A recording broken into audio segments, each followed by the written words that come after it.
Shalom bagi kita semuanya.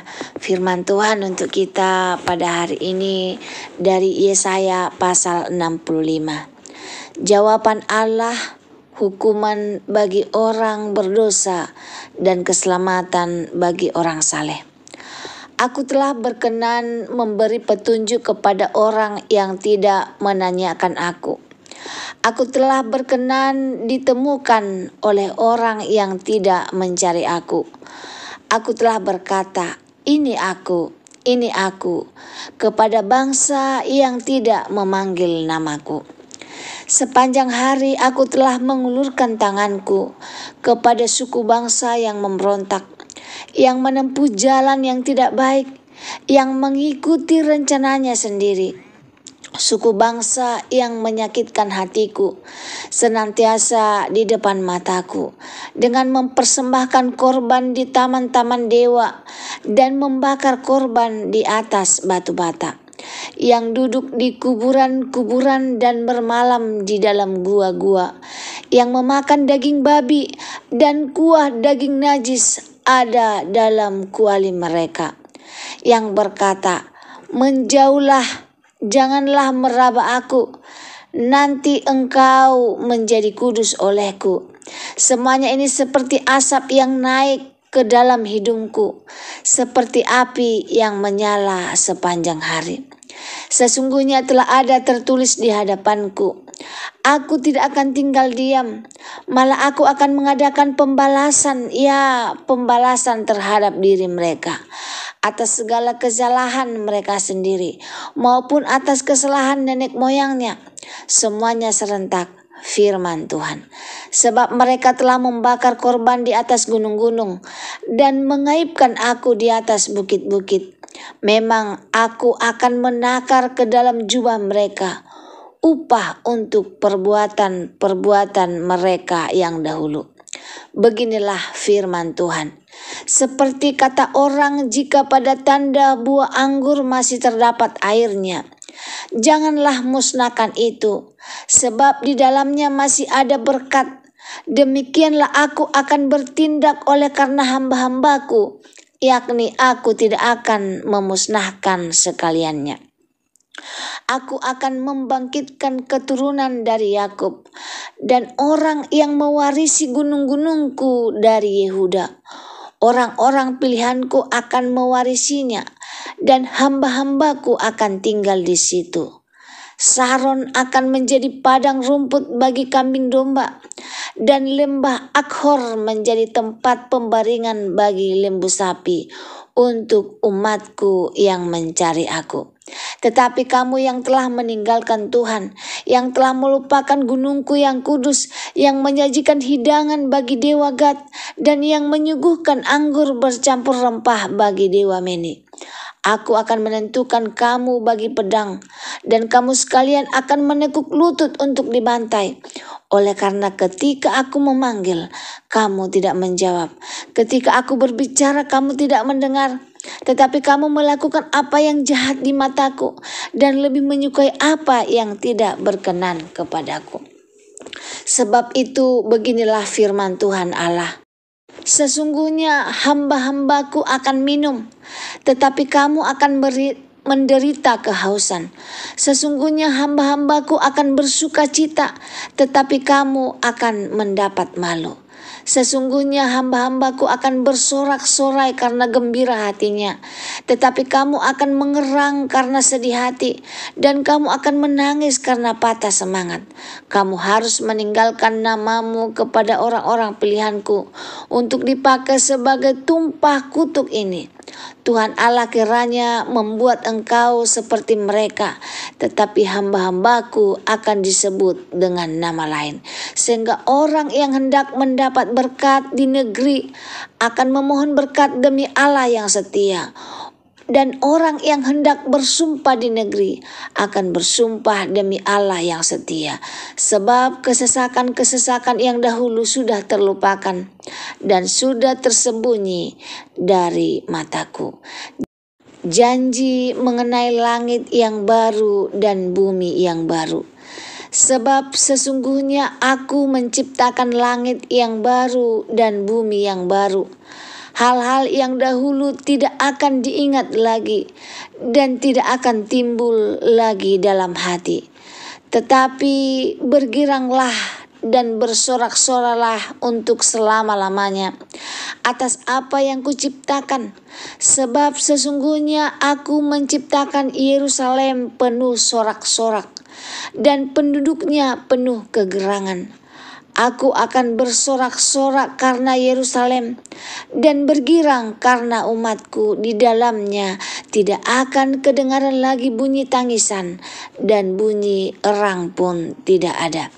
Di situ tidak akan ada lagi bayi yang hanya hidup beberapa hari atau orang tua yang tidak mencapai umur suntuk.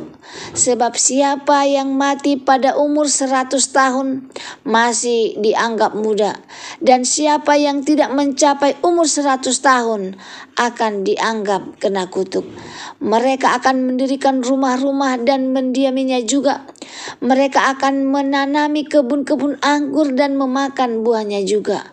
Mereka tidak akan mendirikan sesuatu supaya orang lain mendiaminya, dan mereka tidak akan menanam sesuatu supaya orang lain memakan buahnya.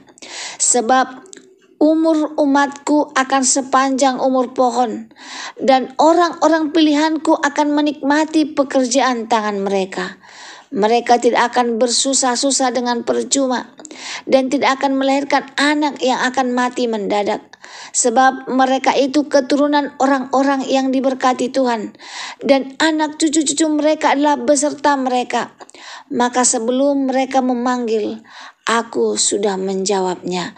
Ketika mereka sedang berbicara, aku sudah mendengarkannya. Serigala dan anak domba akan bersama-sama makan rumput.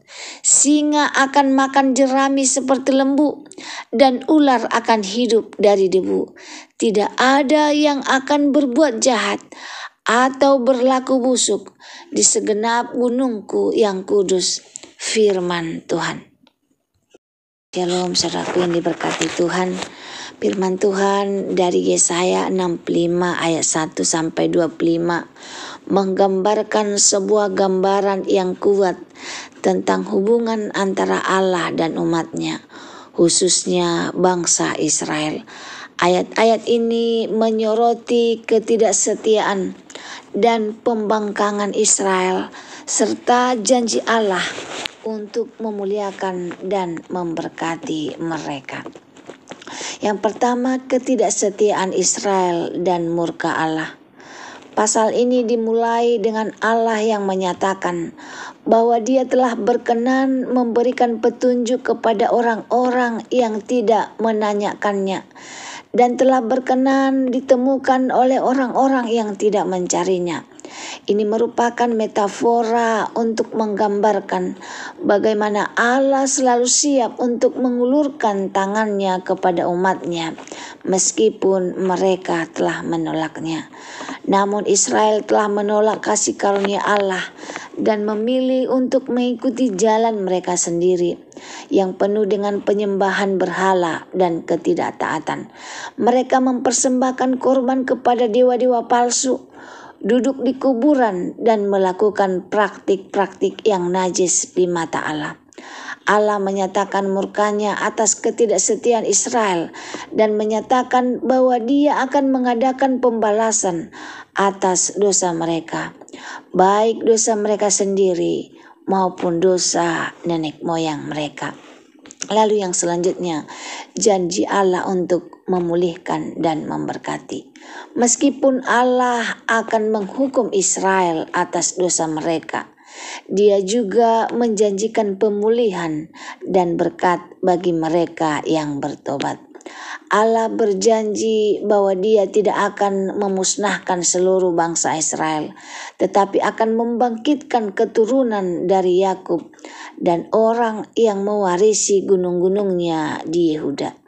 Allah juga menggambarkan masa depan yang penuh damai dan kelimpahan bagi umatnya yang mencarinya. Saron akan menjadi padang rumput bagi kambing domba, dan lembah Akor menjadi tempat pembaringan bagi lembu sapi. Lalu selanjutnya penciptaan langit baru dan bumi yang baru. Yesaya 65 ayat 17 sampai 25 menggambarkan penciptaan langit baru dan bumi baru, sebuah gambaran tentang dunia yang baru yang sempurna, di mana tidak ada lagi dosa, kematian, dan kesedihan. Di dunia baru ini, Yerusalem akan menjadi pusat sukacita dan kelimpahan, dan umat Allah akan hidup dalam damai dan kemakmuran. Makna dan implikasi Yesaya 61 ayat 1 sampai 25 memberikan pesan yang kuat tentang pentingnya kesetiaan kepada Allah. Ayat-ayat ini menunjukkan bahwa Allah adalah Allah yang penuh kasih dan pengasih, tetapi Dia juga Allah yang adil dan akan menghukum yang melakukan kesalahan. Pasal ini juga memberikan harapan bagi umat Allah, karena Allah menjanjikan pemulihan dan berkat bagi mereka yang mau bertobat dan mencarinya. Penciptaan langit baru dan bumi baru merupakan simbol dari harapan dan janji Allah untuk menciptakan dunia yang baru dan sempurna, di mana tidak ada dosa dan penderitaan lagi. Kesimpulan Yesaya 65 1 sampai 25 adalah bagian dari kitab Yesaya yang penuh dengan pesan tentang kasih karunia Allah, ketidaksetiaan manusia, dan janji Allah untuk memulihkan dan memberkati umatnya. Ayat-ayat ini mengingatkan kita bahwa Allah selalu siap untuk mengulurkan tangannya kepada kita meskipun kita telah menolaknya. Pasal ini juga memberikan harapan bagi masa depan, karena Allah menjanjikan dunia baru yang penuh dengan damai, kelimpahan, dan kebahagiaan bagi umatnya yang mencarinya. Semoga firman Tuhan ini menjadi berkat bagi kita. Terima kasih. Tuhan Yesus memberkati.